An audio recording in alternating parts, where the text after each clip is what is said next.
somebody says, John, I don't need you till next June.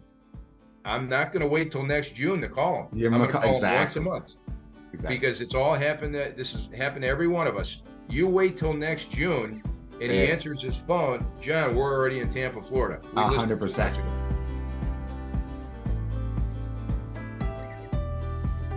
Welcome, folks. We are back. It's been a couple weeks. We've been, going across, different scheduling issues for me and for John, but we are back this week with our coaching call around the topic of expired and for sell by owner listings. As you guys know, I'm here, Gus. I'm joined here by master prospector, Coach John DeSmedt. But anyways, I'm here. It's Gus. I'm joined by master prospector, John DeSmedt. Here again to share some knowledge, some nuggets. We also have some live participants here in the room. Just so you folks know, we try to stream all of these live within the Facebook group so everyone can learn and check it out. If you want to join the session live, that's only for active Power ISA clients. They get the invite. Whoever wants to jump in can jump in, either to listen on live or to ask any questions about the topic. So let's take it away, John. So what would you like to help us out with today? Go for it. Yeah. One of the things, Gus, when we do these sessions, we create, you have your content, I have my content. And lo and behold, I saw an Inman article about 2 weeks ago that I thought was so spot on. I wanted to identify that here and bring it up. And then I'd like to revisit, our stop doing list. This is so critical for agents that are struggling right now. I'd like to revisit this in an aggressive way and hopefully help some people out. So let's do it. If I can go through this, 7 massive mistakes that agents are making right now as we speak in this market. So the first one is waiting. A lot of agents are just sitting back. What's the point? The market has shifted. What's the point? They're just waiting. I don't know what they're waiting for. I saw a message on one of the forums this week by an agent, which was a little bit the same sentiment. It was a little bit a different approach with the same sentiment, saying, are you guys hopeful now that interest rates went to 7.3 that things are going to pick up? And I'm like, oh my God, right? That's exactly the wrong attitude to have. At 7.8, there's nothing happening. Maybe at 7.3, something will happen. That's the wrong approach to take. You have zero. I mean, obviously you should be aware of where interest rates are because they're so important, but that is the wrong approach to take, that you hope and pray that a half a point difference at the interest rate is finally going to make things happen for you. You're playing the waiting game. You're playing the waiting game saying, hey, if the interest rate isn't X, and X can be anything, quite frankly, can basically be anything. If it goes to X, then things will start clicking for me. It's a very passive approach. But John, to be honest with you, a year and a half ago, 18 months ago, that's all you needed. You could be passive. You could be a lead receiver. We were great at lead reception. A lot of folks in the industry, that was great. But you can't do that in 2023. It's just not going to work. You're going to be playing that waiting game. And, if you wait a little bit too long, you're going to run out of runway. Exactly right. I got to remember that one. Run out of runway. 100%. Or there's more runway behind you than there is in front of you, huh? That's not a good thing. So, what I tell all my agents, and I've got some agents that are just crushing it right now because they get this. They get what it takes. They're committed. They're putting the time in. They're very, very dedicated. When we hit actually 2 weeks before Halloween, that's my go signal. I've got it on every planner, every appointment book, everything I utilize. That's when we really hit the gas pedal harder than any point of the year to really start lead generating and prospecting. So John, I think that's important enough. I want you to say that again. So because right now a lot of agents hibernate, right?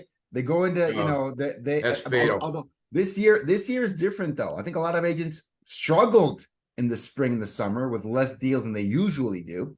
Right. And I don't think they're very comfortable going into the fall and the winter months. So I think it's they're feeling a little bit different, but usually this is downtime, quote unquote downtime for real estate agents. What do you do differently starting at the second week of October? What changes for you? All right. So for most of us veterans, what we have in year to date is basically in. Our year is 95% in. You may pick up a couple stragglers between here and the end of the year, but I mean, we're 6 weeks from Christmas.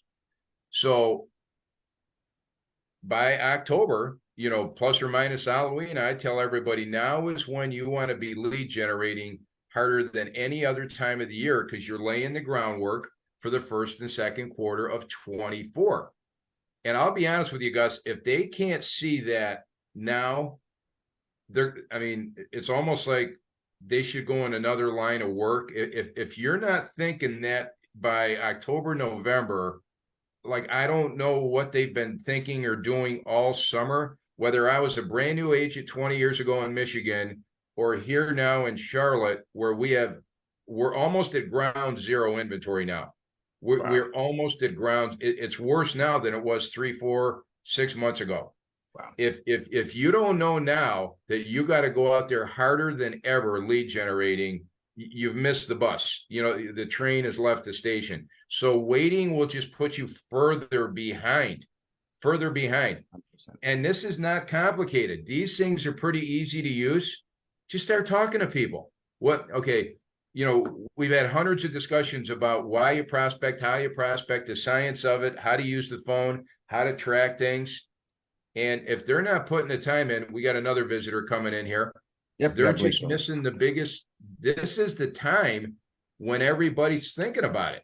So I got a short list of people here, January, February, they're going to be ready to list. I got 2 coming on the market. I got 2 new signed listings. I'm waiting for a few more repairs, and I'm waiting for a painter, and then they're going to go active within the next 2 weeks. No problem. Right before Thanksgiving, they have to move. They want to move. So it's our job. Our name is agent. We got to go find the business. It's not going to come and knock on our front door. We got to go find it. We got to go get it. Good morning, Blake, wherever you are. 100%, John, and that waiting game can be fatal this winter, this season in particular. This season, whoever waits right now is going to just get run over, and they're going to get in a quicksand that they can't get out of, and it's sad. Anyway, so waiting is number one. Agreed. Number one. Yeah. Let's say we put the stamp of approval on that. 100%. Right now is the activity time. If you don't have a bunch of deals, you don't have a bunch of clients, you have a bunch of time. So people should be using that time to pound the phone, hit the phone, have as many conversations as you can. Not everyone's going to list in this time. I understand that. Who cares? There'll be listing in January, February, and March, right? You got to hold on, and you have to have those conversations from here to build that pipeline. And you might run into some, because I was a little bit different when I was an agent in Seattle. The bonus season for Microsoft, Boeing, a lot of these companies was September. So people would get a lot of cash September timeframe. So what would they want to do? They'd be house hunting from September to December. My strongest month of the year, obviously, was June, July. My second strongest was always December because of that bonus money, right? Yet all these, engineers are running around with, a lot of cash, and they wanted to upgrade their house or get into their first house, etc. So I was a little bit different. And, I know Charlotte has a little bit of an uptick because of the relocation. So every market's different, let's be honest. But most people will not be buying or selling in November, December. That's true. That's just seasonality. You will run into some that are the most motivated. The people that have to move, they have to move. There's less of those for sure, but you're building that pipeline for Q1, and you're trying to find those people, the most motivated buyers and sellers that might have to take action right away. You want both. You need both. Okay, Gus, but the biggest point that's being missed here. Okay, so I don't care if I'm living in Michigan in the hub of the auto industry with Ford, GM, and all the automotive manufacturers, or living here in sunny Charlotte with Bank of America and Wells Fargo headquarters. The fourth quarter and the first quarter are the 2 big relocation times of the year. So we have 400 people a day here in Charlotte moving in here to the Charlotte area, and there's this much for sale. So you talk about stress. We just did a study 2 weeks ago now. We went 8 subdivisions, about 3,500 homes. There's 3 active listings. Wow. 3,500 homes. And what would normal look like? What would normal look like for typically, what would you normally 40 expect? or 50. 40 or 50. Wow. At any given time. 9 to 10%. So there's three. And then all the new construction has waiting lists. So take your pick. There's no way. So, sellers have nowhere to go. Why would they take on the higher interest rates? Nothing to pick from, downgrade. We've heard it 1,000 times here, worse than ever. So my point is, why would you want to wait with this kind of a dynamic? I mean, between now and 8 weeks from now, do you think 10 new listings are going to come knocking on the front door? I don't think so. We got to go find them. You got to go find them. The passive approach to lead generation has probably already put people out of business. Maybe we're talking in the past with some folks out there. That's unfortunate. But if anything, we're trying to jolt people into action. What we're trying to do. We're trying to. I'm not trying to scare people. I'm not trying to depress you. With the way the situation is. We're trying to be real here. And if you're not moving and shaking, you're trying to find those potential sellers, those potential buyers. You're doing yourself a disservice because you shouldn't be waiting. If you're used to hibernating in the winter, that's great when times are good. You shouldn't even do that when times are good, quite frankly. But you could get away with that a year ago, 2 years ago, right? You can get away with that a few winters ago. I get that. Not this year. You got to go out there and reach people. So keep going, John. Yeah. And then number 2 is making excuses. Poor me syndrome, feel sorry for me. Hey, nobody's going to feel sorry for you in this world. It's the fault of the Fed and NAR and I forget who else and this and that. Not useful. Not a productive conversation. All right. So here's a big one. Now, our mutual friend Calvin over in Chattanooga, Tennessee, he and I talk every week. And this is what he's phenomenal at with his team. Agents talk more than they listen. I'll give you an example. So let's say I interview a home seller here in Charlotte. One of the first, tour the house, finally sit down, ready to talk business. Okay. Have you determined where you're going to go once you sell this home? Oh, yeah, we're going to Tampa, Florida, wherever it is. Okay. Wow, how exciting. What, may I ask, is going to bring you to Tampa? So my wife accepted a job. I accepted a job. The kids are going to school there. Whatever the reason, the grandkids are there. What are the reason? Okay. Now, is there any specific time frame you need to get to Tampa by? Or is it kind of open-ended? You gotta now go 2, 3, 4 layers deep, Gus, on the questioning to find out what's their motivation and what their mindset. Like you said, 1.5 years, 2 years ago, it was just more of a matter of who wants to sell. Are you serious about selling or not? And that was 90% of the conversation. Okay, you're not ready yet? You want to wait a year? Okay, fine. We'll keep in touch with you. Now it's a whole lot of people over here want to sell because they can still sell at record prices. Do you have a place to go? Has that been determined? How soon do you have to get there? What else do you have to do to get this one ready to sell? It's a much deeper list of initial questioning. So, ask 2 or 3 quick questions and then sit back, I'm discovering, and let them pour out more of their whole story. So what we don't want is to find a seller that'll say, hey, John, I'll let you list my house. Go ahead, put the sign out next week, start the showings coming. And in the back of his mind, he's thinking, well, if I hit the all-time lottery price on the sale of my home, I may consider it at your expense, John. And then anything short of that, we're not even going to pack a suitcase. Do we really want them? I don't. Not really. So you got to go a newer agent, a seller would let you list 10 houses and let you run your head off. And they're not even remotely serious about selling unless they get a price that's in the stratosphere, which is pretty unlikely.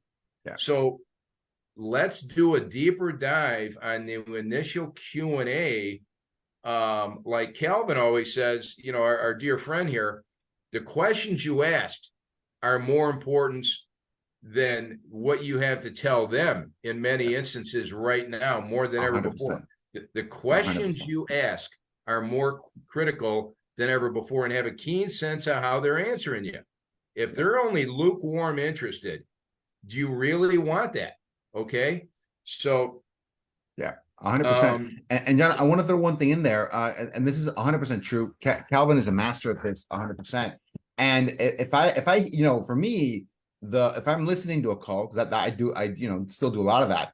For me, the biggest tell when someone is newer on the phone, whether it's an agent or an ISA, doesn't matter. When they're newer on the phone, they're talking over the other person, right? They kind of don't let them get a word in edgewise. Like, oh, no, they're trying to get to the next part of the script and just say the pitch and talk about them. And a more experienced, of someone that's been through the more understands the power of scripts, but the scripts are in response to what the lead is saying. You're not trying to get the script out there. No. You're asking the question and you're kind of holding back, because the more the person talks, the better, right? So 100%. Agreed. That is the right way to do it, and it takes some practice. It's not easy, and that's because you have to feel. No, let me just tell you this one thing I want to tell you. No, let me ask you one quick thing, and you should kind of do the talking there. So yeah, it's a learned skill. It takes practice, and people get better and better and better at it. But you're right, and there's even tools out there, software tools, that the automation that analyzes calls. Well, not with AI. There's a whole bunch of other things, but early on, it would just measure how much did each person talk, how much did each person talk, and that was one of the best indicators whether it was a good call or not. Yeah. What percentage of time did you talk as a salesperson versus the prospect? And they could just grade your call right then and there. If the other person was just very passive, not a good call. Not a good call. I have one good call, but it's not really a good call. I'm going to see a couple this Sunday afternoon, Gus, and I've been talking with them for almost 2 months. Had several phone conversations, and he just called me at 8:00 this morning. He said, John, we're ready to talk. But the reason we haven't had you come out yet is he admittedly, and this is over the phone, and this takes some gumption to admit this. I haven't met him in person yet, but I feel like I've known him. We probably talked 7-8 times. He said, our credit is not anywhere near it needs to be. So obviously we'll sell this house. It's a newer home. It'll sell for top dollar. It'll sell in 2 days over here, but we're struggling to be ready to buy. So the whole slide into an apartment for 6 to 12 months, he says, we haven't been ready to have you come out yet, John. Now we're ready to have the initial conversation. And I think they've got their marching orders pretty well in place from lenders of what they can do and what they can't do. See, I appreciate that, because he says, I don't want to waste your time, John. You're the one we want to talk to when we're ready, but we haven't been ready up until now. So I'm going to see them Sunday. I'd rather have that, wait a month or two to list until they have their ducks in a row, rather than just kind of wing it and charge into it pretty much unprepared.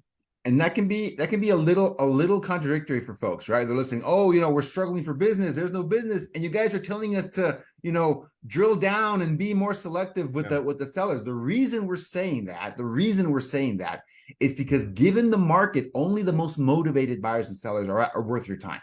So there's a little, yes, it might seem like it's contradictory. It's not actually. You have to do both. You have to, chew, walk and chew gum at the same time. You've got to be looking for people.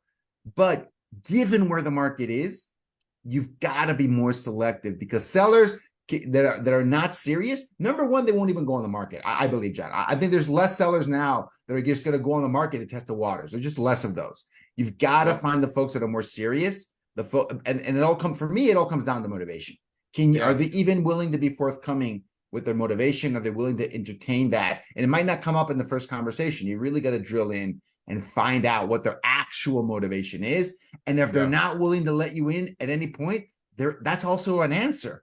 That's also an indicator of how motivated they are. And that means they're not that motivated. And now time is of the essence, right? You cannot be wasting time with buyers and sellers that are unmotivated. Yep. Well, one of the things, Gus, I'm going to refer back now, because your timing is perfect. What your last point here is, we have to have some good content and good reference points to come to these sellers with.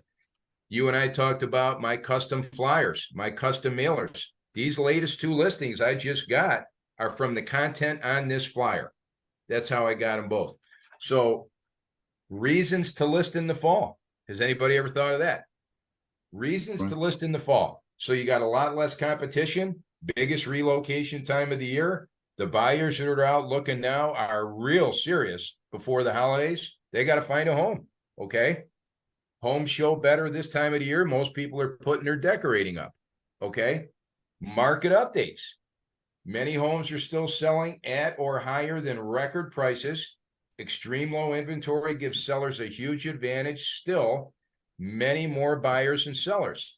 So you see how I just in a minute and a half took all the negativity and went like that? So if you have a serious interest in selling, now's the time. Now, what we do then is go further down the rabbit hole with the additional questions of, okay, where are you going to go? How are you going to get there? Time frame. So it makes, as Calvin always says, okay, I'm paying Calvin a lot of bouquets here because he deserves it, right? Let's see if it makes sense. Let's see if it makes sense. For some people, it's better to wait 3 months. Some people, it's better to wait 6 months. Other people, it's ready to list right now. Now's the time. So there's no point in waiting. But you have to have that back and forth discussion, like you say, Gus, to figure out what is the most sensible thing. We're an advisor. We're a counselor. But if we don't come with any other value added, and see, my last thing is here. Okay, you have an existing home. You got to get through a what? A home inspection. Here's my own report. 11 things you need to know to pass a home inspection. Call for my free report. I'm bringing value. Okay. 100%. I just saved them thousands of dollars right here. They don't even know it yet because you got to get, especially if it's an older home that needs work. Oh, an inspector is going to have a field day. All right. So we got to come with some good, you know what I mean? Content, good messaging to make it a more productive conversation. Otherwise, we're just one of all the rest of the thousands of agents, a dime a dozen.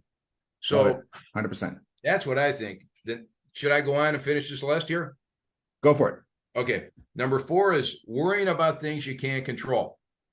So I just love this. Everything is relative. All the new agents freak out about what they hear, what they read, what they listen to.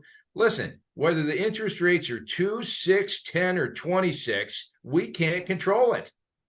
Nope. So listen, if the rates, zero control. They have zero control. So just learn to live with it. People still have to sell. People still have to buy. Okay. Right. So the lawsuits, John, that's another one. So this last week and a half, I have seen panicked emails or messages about the NAR lawsuits, the interest rates, Zillow acquiring follow-up boss. There's always something that we feel our hair's on fire for. I just got to tell folks, I mean, I don't want to say those things don't matter. Of course they matter, but you have to recognize you have zero control over that. Yeah. And for most of these things, right? You speaking about the more like the lawsuits, you're going to have time to adapt. It's not now like, oh, do or die in this moment. I mean, just breathe, stay calm, and focus on the things that are actually going to move your business forward, which is having those conversations. That you control, that you actually control. How many calls you can make in a day, right? How many calls did your ISA make that day? Are you holding them accountable? That you control. Yep. And that's a mindset shift, though. And I'll be honest with you, I get caught up in some of these things sometimes, right? You got to pick yourself up, dust yourself off, forgive yourself for getting distracted and go right back to it. That's what you need to do, because you can get lost in that, in the YouTube rabbit hole, in the internet forum rabbit hole. I see people going at it, John. They're not agreeing about how catastrophic some of these issues are. And they gotta go down in a rabbit hole and going, wow, what a huge waste of time. What a huge waste of time. If you're spending energy. If somebody starts talking politics, it never ends. So I just leave the room. You know what I mean? I have a new rule now. I don't know if this is useful for people or not, but if I'm going to discuss politics with someone, it's at a table face to face having a beer. Right? If that context is not around, I'm not engaging with you. Like there's no point in that, right? It's a recipe for a lot of time wasted and a lot of frustration, kind of on both ends, right? For a lot of reasons. If we're not sitting down and having a face-to-face conversation about any one of these topics, I'm just not gonna play. I'm gonna take my marbles and I'm gonna go home. It's a huge waste of time. We're already hitting your not doing list. I can already feel it. We're already touching on some of these points, but you just should not engage. Focus on what actually matters. And being a keyboard warrior, about some of these topics, I feel, again, this is me, I don't think that's useful. I don't think it's, I actually don't think it's healthy either, let alone not useful. So that's my take. All right. One last thought for newer agents that are getting caught up in all the negativity. When they say, let's say they're talking to a couple of sellers and they say, oh, we missed our window. We should have listed in the spring. Now it's the fall. We missed our window. Well, guess what? It's all relative. So yeah, if you'd have sold back in March, you probably could have got a little bit more for your house. Are you going to turn around and buy a house? Yes, John. As soon as we sell this one, we're going to buy another home. Okay, great. That's exciting. So guess what? Now you may have to take a little bit less than maybe March and April, but guess what? If you would have sold and then bought in March, you sell for top dollar, then you would have turned right around and paid top dollar for what you're going to buy. So now you sell for a little bit less. Now you get to buy for a little bit less. Maybe not have to finance as much. So that's saving you money. There's this, it's all relative. So just do it. I mean, if you need and want to really sell. If you want to buy. Do your homework, but we cannot control all this other minutia. 100%. And John, I see this a lot with some folks who expired and withdrawn listings have run into that. They feel they missed the peak. And so, well, Charlotte's a little, let's put Charlotte to the side. In most parts of the country, the peak was the summer of 22. Okay. So they're still kicking themselves for not having sold, and they feel they've lost all this equity and they're frustrated and they cannot move on from that. We see it with absentee owners. We see it with expired owners. We see it with withdrawn owners. I don't know what it is, particularly those folks. They're like really stuck on that.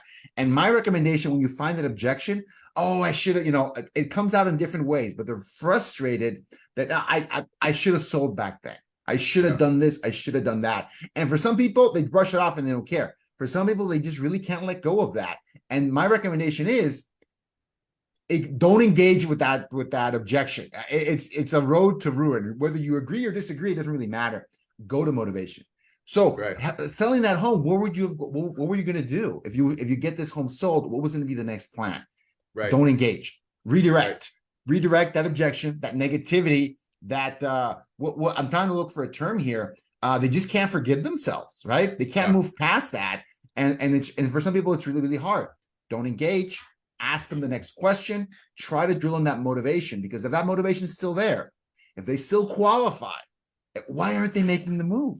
Why aren't they making the move? It's the frustration of, oh, I lost all this money and now I'm here until what exactly? Until what exactly happens, right? They're I saw stuck. this infographic over this week, John, which I thought was very, very helpful in these situations. The last time this is more relevant a few weeks ago, but still relevant now. The last time interest rates were above 8% in the US, they stayed above 8%, I think, for 20 years. Okay. This is the early 70s to the early 90s. They stayed above 8% for 20 years. If you would have waited for the interest rates to come down over that same time frame, median home prices went up fivefold. Okay. Sorry, my bad. It's not fivefold. It was okay. I don't want to mess up this quote. It was an inordinate amount, right? The price of the home increased several percentage points, right? Over 20 years. Imagine 20 years of price appreciation. It went up a huge amount, right? Waiting costs money, is what they said, right? If you would have waited to get a slightly lower interest rate, the appreciation beat you, right? Over a long enough time frame, right? So you've gotta put it to the side, focus on what you actually have to do. And it goes back to what we just said. Find that motivation. Because right now, only the most motivated buyers and sellers are going to put their best foot forward. Find those folks. Find those folks. I love it. Yep. Okay, next item is planning too much. Have you ever noticed some agents, they plan themselves right into oblivion and they never get nothing done? So that's part of my stop doing list. I'm looking at the clock here, maybe next time, but they schedule meetings to plan, and then they have another meeting to plan more. Then they have another meeting to plan more about what they're planning. Time out.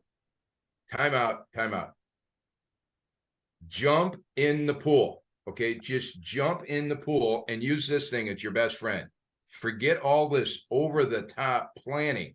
Yeah, I got planning all over the place here, about 18 inches from me, but when it's 8:15 in the morning, it's go time. 100%. All that other stuff, like This time of the year, I start my year-end receipts and my invoices for my accountant. I do a little bit on the weekends. I do a little bit one or two nights a week. So come middle of December, I have my preliminary tax accountant meeting. Been doing it for years. Works like a charm. Get ahead of stuff, right? In case I got to make any last minute moves with stocks. But I do not let that get in the way. Like right now, we're in production time. Up till 5:30, 6 o'clock, it's go time, man. You know what I'm saying? 100%. That's why I created this stop doing list for all the nonsense that What agents are just, huh? One of my biggest red flags, John, in that topic is people asking, what is the best time to call? Gus, I just give me the, what is, is it, I saw this article that it's Wednesdays from 8 to 10 a.m. That is the peak contact rate for the week. Let me help you out. And when I hear that question, John, what you just said comes to mind. Like, hold on. We've gone off the deep end here. If you call 2 hours a week, I don't care what time you do, you're not going to get the result you want. It doesn't matter what time you call, right? And that peak contact time might be a 2% increase, right, over any other time in the week. So you're focusing on the wrong thing. You're focusing. It doesn't matter. It doesn't matter when you call, because you don't know who you're calling. It could be a truck driver that's in California near Bryan. It could be an airline pilot that's in Utah. And he sure as heck doesn't know who you are or where you're calling him from, but you got to find out. It could be a nurse that works midnight shift and she has to have her phone off and she's in a hospital. It could be a policeman that works afternoons. We don't know that. He'd rather take a call at 4 in the afternoon than at 9 o'clock in the morning, but we don't know that. So here's the conclusion. Just call. Just call them, okay? It's not going to hurt, okay? So the next thing is not keeping in touch. That's a big one right there. Then the last one is surrounding yourself with other negativity, too many negative agents, too many negative people. We know who they are. We know who they are. We know who they are. You know. If you know, right? I'm now having weekly meetings and Zoom calls with this stop doing list. And you know what this has evolved into, Gus? Some of my top agents that really are plugging into this now in a productive way are saying, John, we got to reassess my top 5. They're so plugged in. It takes some of these agents, it takes to take a minute to plug into what we're saying here. Okay, once they finally plug in, okay, what do you think your top 5 activities should be every single day, each and every week, and how are we going to begin to track those activities? Yep. Okay, so my better agents not only plugged in immediately, they're 50 miles down the road with that thought. Now we're adding what I call structure onto all their activities. So you know what I used to do? I take a big poster board and put it right on the back of my office door. And I got one here right now. I usually update it 4 or 5 times a year. Expireds with referral group, for sale by owners, relocation, repeat and referral, ProQuest calls, and farming calls. Where did my business come from? Alongside that, I got about 6 more columns. Calls, new contacts, new prospects, new listing appointments. How many did we take? How many did we not get? Why did we not get those? So you start layering structure onto your I got it right here on my office door. I've been doing this 20 years. You can sit back and look at the end of every single month and say, man, did I fall short on my calling? Or no, my calling was good this month, but for some reason, I didn't get nearly as many new listing appointments. Conversion. That is key. That is so John. And you know what that goes back to? I want to call that out because that is you trusting the process, right? Right. The outcome you don't always control. So John, I'm going to go out there and say you can do the calls and you can execute the right way. You're not every single month. You're not always going to get the same result, but that is trusting the process. If I sit down every day, if I pick up the phone and make those contacts, me and even if you have an ISA helping you, you still have to make calls. Newsflash, right? Your ISA, you still have to follow up with the leads the ISA gave you. You still have to make your calls. If you're getting your contacts in, you did your job, right? And no, you're not always going to get the exact result that you want listing wise every single month, but you have to at least have those leading indicators. How many contacts did you make? How many appointments did you take, right? How many appointments did you attend? How many people are in the pipeline? Because sometimes when you don't have the listing result you want, you should at least have more than normal amount of people in the pipeline. They just didn't bite that month, right? But it's trusting. I love you brought that up, because that is the definition of trusting the process. Don't stop doing it because 1 month you didn't get the result that you want.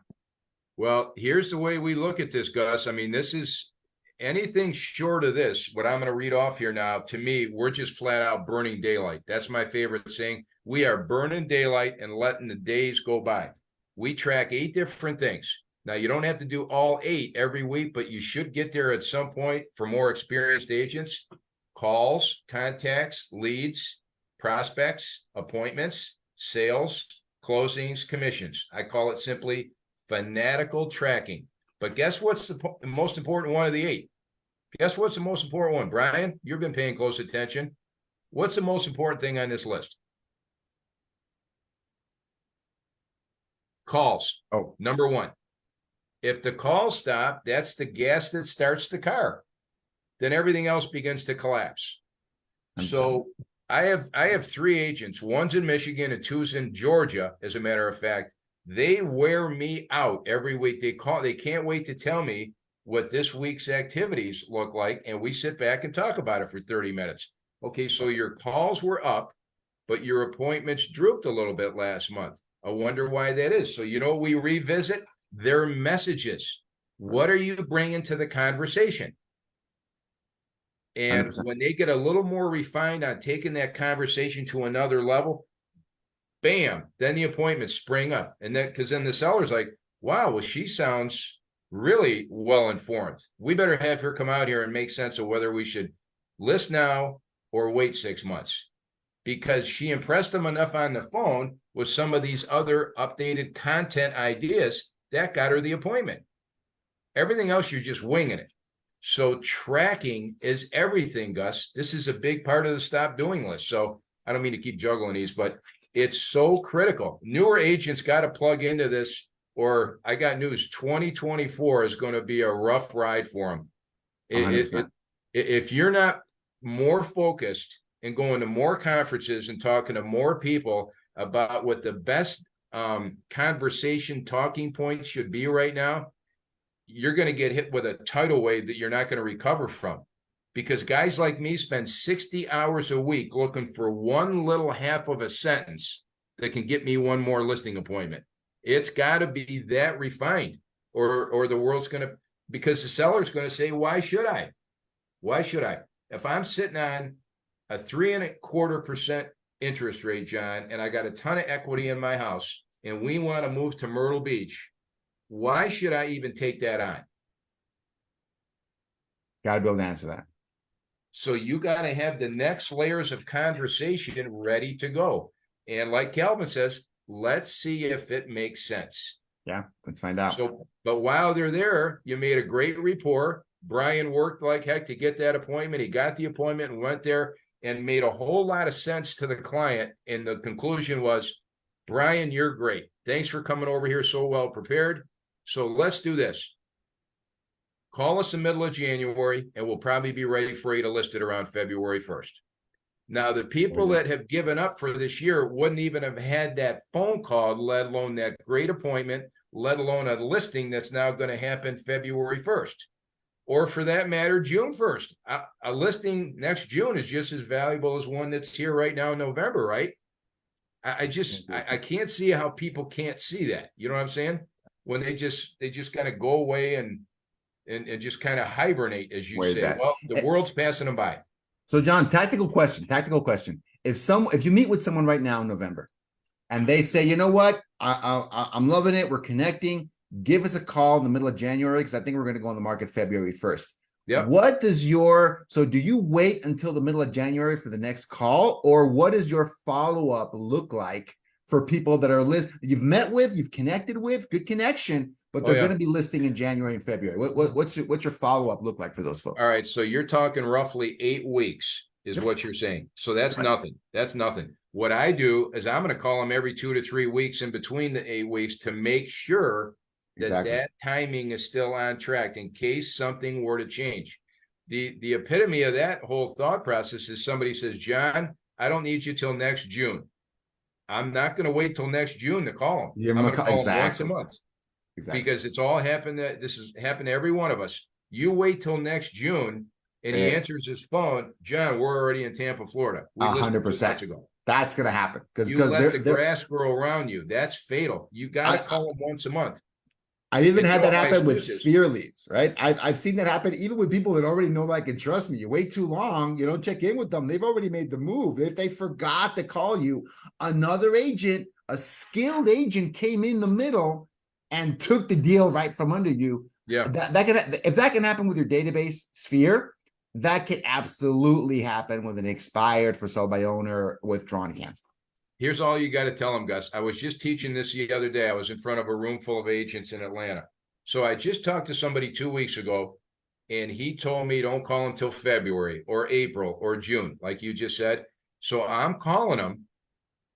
Ring, ring, ring. Hey, Tom, this is John DeSmedt, eXp Realty. I'm just touching base back. I know you mentioned June 1st to call you back. That's probably going to be about the time you're ready to seriously listing. So he's wondering, John, we just talked last month. Why are you calling me back now? And you know what I'm going to say? Tom, I didn't know you were going to answer the phone. I was just going to leave you a voice message. And all I was doing was letting you know, and everybody laughs, but this is how it works. Say, Tom, I didn't realize you were going to answer the phone. I know you're busy at work these days. I was going to leave it on your voice message. I'm just reaching out to say I've got it noted for June 1st on the notes from when we last spoke. I'm just making sure nothing changed. Whether we got to move it up, leave it the same. And then you know what? He thinks highly of you because you were making close notes from the original conversation. I'd rather take that and have a guy get mad at me than forget to call him and he's already listed and gone. 100%. So just say, I didn't know you were going to answer the phone. I was going to leave it on your voicemail.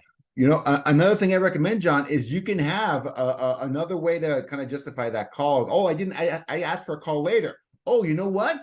I just wanted to share this information with you, either a recent comp or this information about the local market or a blog post or a YouTube video, or you know what, I want to send you, I just recorded a video about the current situation in the market. I wanted to share that with you, right? You want to make sure you got that. Did you get that text message? It was a video. What did you think about that? I use content as an excuse. You know what? I totally understand that, but I want to share this really valuable piece of information that I think would be helpful for you, right? Oh, okay. Yeah, any new news is awesome. Anything like that. Any new news is great. Or the way you just said it, John, hey, I was just going to leave you a voicemail. Don't worry about that. That's just checking in, right? So you can do that too. Or you can text them. You can that too. That counts as a touch nowadays. To see if that time frame is still safe. Has anything changed? Has anything deterred your timing? Because then you're letting him know you're thinking about him. Okay. Yeah. So a lot of people text like for miles. It drives me nuts, but I'm more of a pick up the phone, but some people prefer that. They do. I mean, I see people texting when they're riding 10 speed bikes at 30 miles an hour. They're texting. I'd kill myself. You know what I mean? 100%. But there we are. So John, you know, I want to be mindful of your time. So, you know, we're pretty much running up here towards the end. We appreciate you, John, for jumping in here, sharing the knowledge, sharing the wisdom. If anyone wants to continue the conversation with you more in a one-on-one setting, pick your brain, get more information, what is the best way for them to reach out to you? Absolutely. They can call me anytime on my cell. It's area code 704-999-0896. That's 704-999-0896. Call or text me anytime. Be glad to talk to you. All right. Sounds good. Thank you, John. We'll see you folks here on the next one. Remember, if you guys have a specific question or a situation, or you want advice on expired FSBO withdrawals, or just want to check in on what the latest topic is, because we make these, you know, as the season changes, we make them, you know, we adapt these to the season. And one of the big events coming up, not immediately, but in the next 6 weeks, is what I lovingly call the Super Bowl of expireds. Okay, there you go. We are about to see the and you know, just given where the market's at, I actually don't know what we're going to see. You know, this January 1st. A year ago, I knew it was going to be historic. It was going to be massive because of the shifting market. This year, I think I'll talk to my friends over at RedX, what they're seeing in the data. But regardless, it's going to be the number one day, the number one week, and the number one month for expires in the whole year. So, John, maybe you can create some content around that event. I think it's useful for folks. But that's coming up, John. That's coming up.